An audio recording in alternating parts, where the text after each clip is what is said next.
नमस्कार दोस्तों, आज के वीडियो में हम बात करेंगे सिद्ध साहित्य के बारे में। ठीक है, सिद्ध कौन थे, सिद्ध साहित्य का हिंदी साहित्य में क्या योगदान है, सिद्धों की भाषा कैसी थी, सिद्ध कितने थे, सिद्ध साहित्य का पता किन विद्वानों ने लगाया, इन सभी महत्वपूर्ण मुद्दों पर आज हम लोग बात करेंगे। देखिए, जैसा कि हम सभी जानते हैं कि जो सिद्ध हैं, सिद्ध जो मत है वो कहाँ से निकला? बौद्ध धर्म के वज्रयानी शाखा के प्रचार प्रसार करने वाले जो संत थे उनको जो है सिद्ध कहा जाता है। अब सिद्धों के बारे में विस्तार से जानते हैं। सिद्ध परंपरा की शुरुआत बौद्ध धर्म की विकृति का परिणाम है। ईसा की पहली शताब्दी में बौद्ध धर्म जो है हीनयान और महायान दो शाखाओं में विभाजित हो गया। ठीक है, जिसमें हीनयान में बौद्ध धर्म का सैद्धांतिक पक्ष प्रधान था और महायान में व्यवहारिक पक्ष।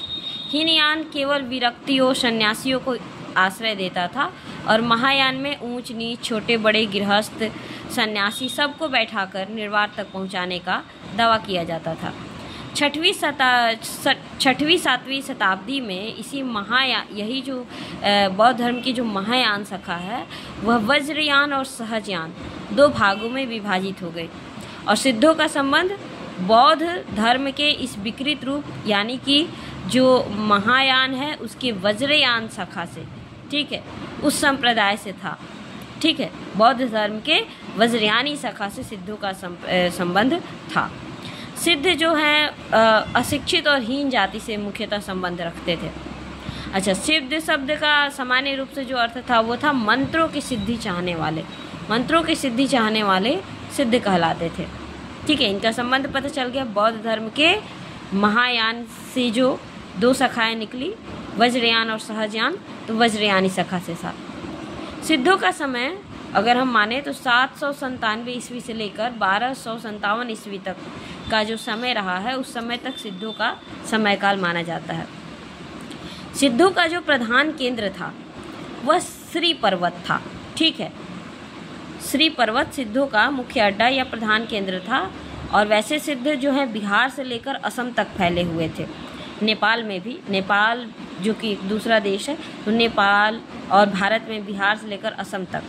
बिहार के नालंदा और विक्रमशिला जो विश्वविद्यालय रहे हैं प्राचीन, वह जो हैं सिद्धों के बिहार के जो नालंदा और विक्रमशिला विद्यापीठ रहे हैं वो सिद्धों के प्रमुख जो हैं अड्डे रहे हैं।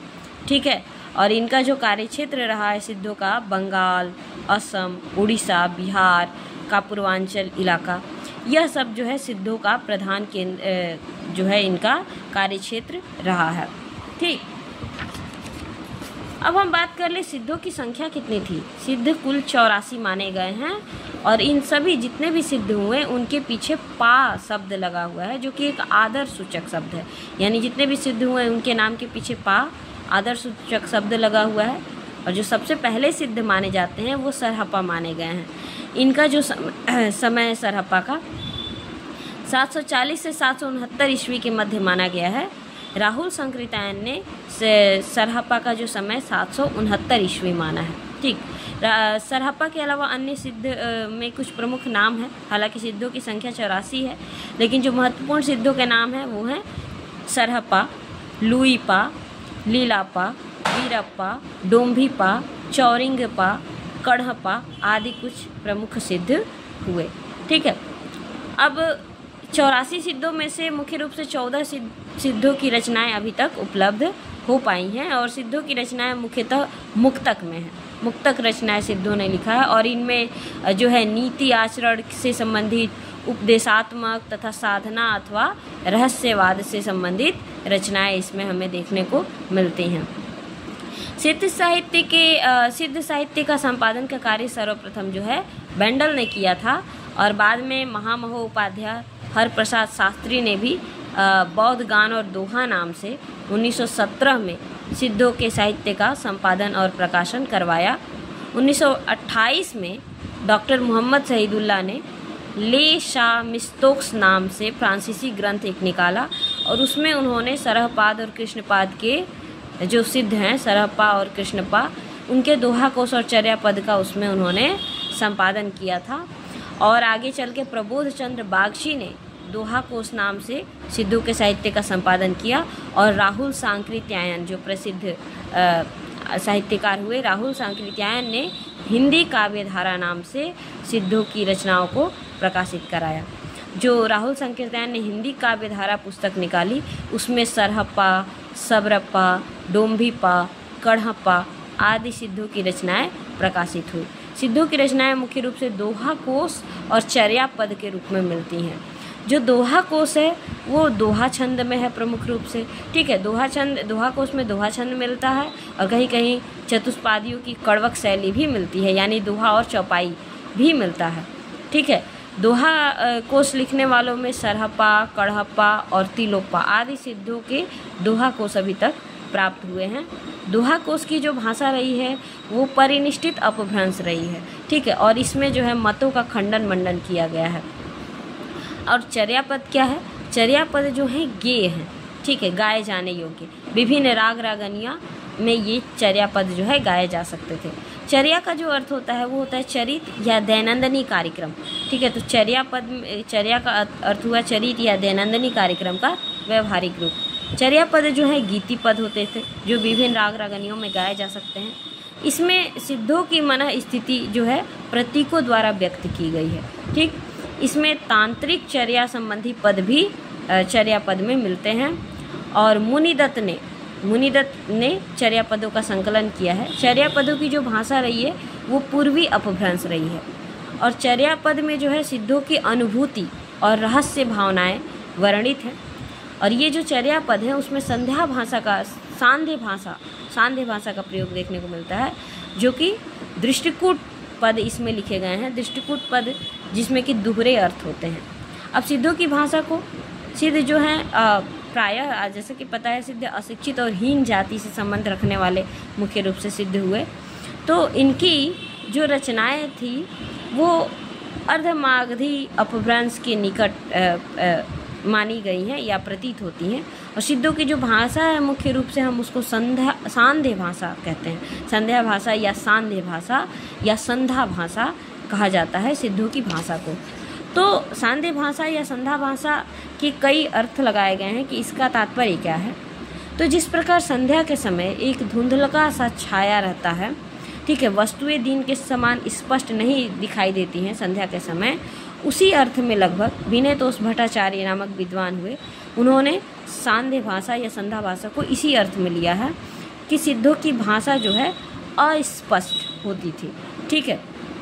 एक अर्थ कुछ विद्वान ये भी लेते हैं कि बिहार और बंगाल की सीमा पर सिद्धों की स्थिति होने के कारण जो है इस भाषा को संध्या पर होने, बिहार और बंगाल की सीमा पर होने से उसे संधि देश की भाषा के अर्थ में सांध्य भाषा जो है कहा गया, ठीक है। तो इस प्रकार सांध्य भाषा के अर्थ में अलग अलग अर्थ विद्वानों ने लगाए हैं। इस संबंध में विधुशेखर शास्त्री और प्रबोध चंद्र बागची का मत क्या है उसको देखते हैं। तो उन्होंने संध्या को संस्कृत सांध्याय का अपभ्रंश माना है।